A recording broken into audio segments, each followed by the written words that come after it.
through. Because a lot of times people will say, I never realized that that could have been a thing. Well, there it is. So I think it's getting to know yourself by simply even just step one, journaling. And matter of fact, you got something on the screen. Somebody's mentioned something to you there. I wish I had journaled. No, go ahead. You read it. I wish I had journaled. I've got a whole book worth inside here. Yeah. And some of us feel like we have to be these writers and we have to be so eloquent and beautiful with our words. But what's beautiful is just being you and having your own feelings come out and being honest with yourself.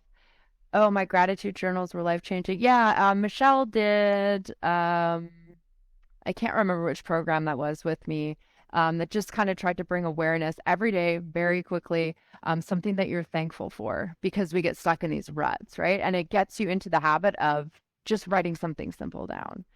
But yeah, it's liberating, because then you feel like you've given yourself a voice, even if you don't have to be on a soapbox talking to somebody else or on a forum like this where people are hearing you. The only validation you really need is from yourself. And I know we strive to get validation from everyone else, but that's in part because we can't give it to ourselves. There you go. Right. And that's a beautiful way to segue into the next one. The next thing. Yes.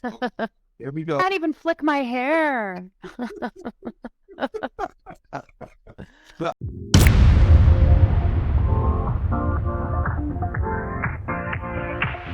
Live your life within the moment, and don't go wait until the morning. You never know when it is over. All that I know is we'll get older. So let us dance this night away.